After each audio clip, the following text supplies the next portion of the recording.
Hey everyone, so I want to do another video attacking Fish Eyes Warren, and if you don't like it, disappear off my channel, I don't care. But if you do like it, keep watching. I said Fish Eyes Warren has got no fighters left, but I think the only person he's got is like who? That clown of Celebrity Love Island, whatever you call it, Tommy Fury. Yeah, that's all he's got. He's got Tommy Fury, that Celebrity Love Island boy. What do they call it? Is it Celebrity Love Island or whatever you call these? I don't watch these stupid programs. And I saw something recently. I had a look at the only YouTube channel I really watch. I don't watch Porky or any of these other people. I watch the YB because the YB is funny. I don't watch all these videos, just once in a while. I saw the one where it was talking about Tommy Fury. And I'll say some nice things, and I am going to say some disrespectful things in this video. And I'll say it to Tommy Fury's face, no issue. See, Tommy Fury's a celebrity, and people give him special treatment because of who his brother, his family is. But it doesn't mean he can fight. He did nothing as an amateur. He's done nothing as a pro. You know, he's a big guy. I've met him before. He's light heavyweight, I would say. He's very ripped, he's very muscular, but I'm telling you, this kid can't fight. I guarantee you, he can't fight. If you give me 6 months, I'd fight him. Now, I know people are going to say I'm delusional, but if I'm delusional, Tommy Fury's a light heavyweight, same division as Anthony Yarde, same division as Buatsi. If I'm delusional, why don't I talk about fighting them guys? Would I fight Anthony Yarde? The only way I would even consider fighting Anthony Yarde, first of all, I've got no interest in fighting him. Let's just get that clear. The only way I would take on a light heavyweight of his ability and talent, I'd only do it if I unify all the divisions. Lightweight, welterweight, middleweight. That's the only way I'd even consider it. He's too good. I just think this whole thing about size in boxing, I'm not blaming the boxing fans, but a lot of the people in boxing are stupid. They don't box and they're not in gyms. Size don't really mean a lot. Like, it means something, but you can't just base it on the guys big. I've beaten up plenty of bigger guys, and obviously I've sparred smaller guys that dealt with me. Like I sparred someone recently, Jack Hughes. Jack Hughes is small, you know, but he's like Southern Area sort of level.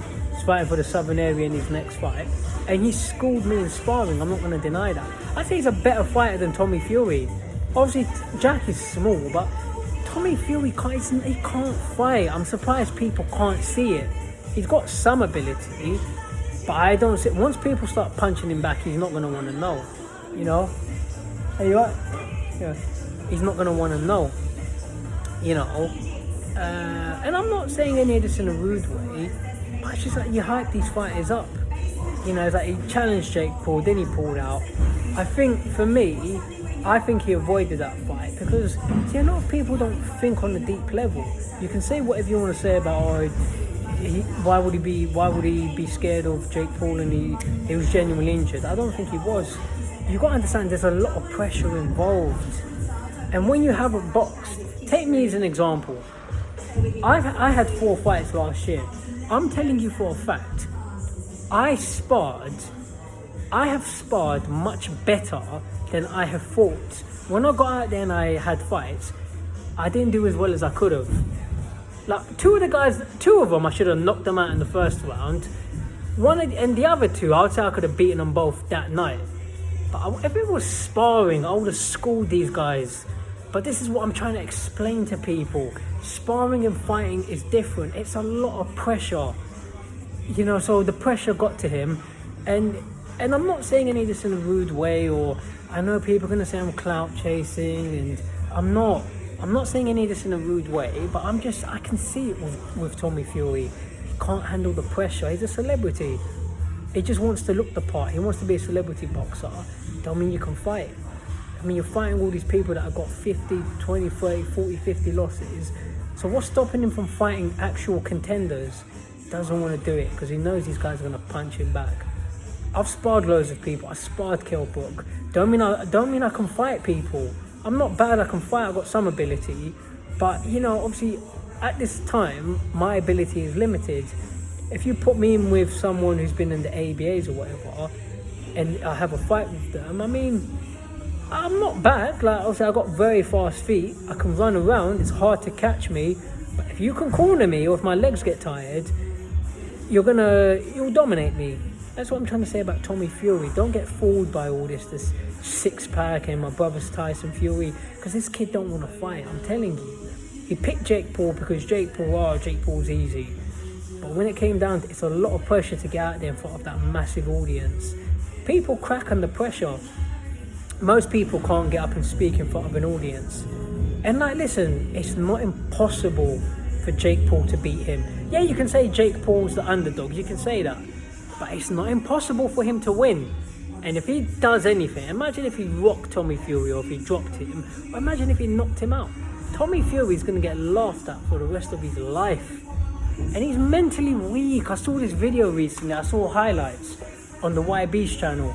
Tommy Fury said, people that he knows, people have been messaging him and laughing at him, and you duck Jake Paul, and it upset him.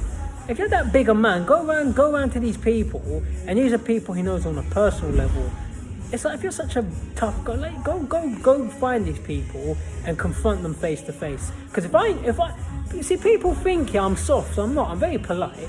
But if I know you on a personal level, I don't care what people say about me online.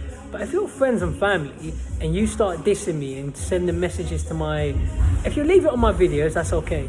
But if you're gonna contact my private phone and I know you, no, I'm coming around your house. No, I'm coming. I'm looking for you. Like, you know what I mean? Like, who you think you're talking to? Like, if I've helped you in the past and we're supposed to be friends and we're supposed to be family, like, I'm not saying I'm gonna hit you, but I'm just like, no, say it to my face. You know, and if the situation escalates, that's not my fault. So this dude, he's weak. Getting all upset, crying, and just getting sad. Oh, I'm upset. You know, they're saying things about me. And look, I'm not being disrespectful. At the end of the day, Tommy Fury is a human being. Everyone's entitled to their life, they're entitled to their own decisions. What I don't like, and I don't know if, and this is what I'm talking about Porky's Corner, where he talks about this sort of stuff. Don't tell us that this Tommy Fury can fight. He can't. You didn't want to know, mate. You know what Tommy Fury reminds me of? See, I'm in the gym. Yeah, I'm in the gym right now. Tommy Fury is like one of those guys who, when the hard sparring is there, the guy don't show up. Yeah, he'll say, oh, I've done this and I've done that in boxing, but you didn't show up. You didn't show up for the Jake Paul fight. Simple. And look, don't show up. If you don't want to show up, don't. But don't tell us that this guy can fight. I can tell he can't fight. How many boxers have gone through fights with injuries? How many fighters have had injuries in camp and still box? That's life. Don't give me this rubbish. Oh, I had a cold and I had sore ribs. Fight anyway. What, you don't think I had injuries? You don't hear me crying about the losses. I lost fair and square. If I have rematches, I believe I can beat these guys. But some of these fights that I had, like that prize fighter tournament, my last fight, I knew I wasn't going to win. I thought, I'm not fit enough to beat these guys. I knew I wasn't going to win. I thought, the best I can hope for, let me just beat one of them. That's what I said to myself. I'm not fit enough. I'm not strong enough. Haven't been eating meat in 4 years. I knew I wasn't going to win. But I thought I had like 5% chance I'm going to win, but I doubt it. Not against guys that have been training years and years and years. But guess what? I turned up. Same with the Kyle Downey fight. Kyle Downey's a big guy. I knew I wasn't going to beat him. I just thought, screw it, I'll just jump in there. Haven't boxed in 10 years. Let me get in the ring with Kyle Downey and hopefully he can try and shake me out of my lazy lifestyle. So this is the thing about Tommy Fury. The dude don't want to turn up. He's a good, he talks all the tough talk online. I'm this and I'm that. But when it came down to it, he didn't want to know. Just like his daddy, just like, what's his name? John Fury, talking all this stuff about I can beat any man over 50. And then what happened? Mickey Theo called him, man. He didn't want to know. I'd take on Mickey Theo tomorrow, to put into context. And you got a former pro scared of Mickey Theo. Would I take on Tommy Fury tomorrow? No, that's not a fair fight. He's been training since young, like, he's got too much on me. Give me till June, I take him on. June I would. And I've got plans to try and make myself famous. And I'd fight him as much as I dislike Fish Eyes. I'd even do it on a Fish Eyes show. I don't rate this kid. So So I know, and to finish off, I know people are gonna say I'm delusional and I'm clout chasing, but if I'm clout chasing, why am I calling Tommy Fury's name? Why not other people? Tommy Fury, like why not? Why am I not mentioning people like Buatsi and Yard? Why am I not mentioning people like Ohara Davies? Because they're quality fighters, and I'm not ready for these guys. It'd be silly for me to just call them out. Like, let me see if I'm good enough. Let me get to that level first. The only one I'm gonna name is people like Time Booth, Tommy Fury, and Coogan. I don't rate these guys. They're bullies. I'm big, I'm strong. Yeah? Give me 6 months, yeah, and get in the ring with me. Let's show me what you can do. Well, Coogan's the easiest because he doesn't fight. He's never boxed. I've seen him spar Tyson Fury and Dylan White. Did rubbish. Who else can I think of? Oh yeah, Time Booth. Obviously, Time Booth's boxed, but Time Booth was a survivor. He didn't really try to win. Obviously, he had that win against Marcus Morrison, but I don't think he is what he was. Been taking drugs, been watching porn all day. He told me that, drinking alcohol. So he's not in his prime anymore. Don't get me wrong, I'm not saying it's going to be easy, but I'd fancy myself against these guys. Like my previous videos, I was just being polite. But take June, yeah. After I can beat these sort of guys up, and if I can't, I'll tell you what I'll do, yeah. If I get to a point where I don't think I can take them guys, I'll go looking for them and I'll tell them to their face, I'll take the L. I'll say, I've said certain things about you on camera, I apologise, I withdraw all my comments. I genuinely do it, I'm an honourable man. But I don't think I need to, because so long as I do the things that I know I need to do and I train hard, you've got a gym right there, so long as I do what I need to do, I'll take any of them. Jake Paul, Tommy Fury, Kugan Cassius, Time Booth. Stay tuned, keep watching. 2022 is my year. And feel free to leave as many comments as you like. Positive comments, negative comments, it don't make any difference to me. Take care.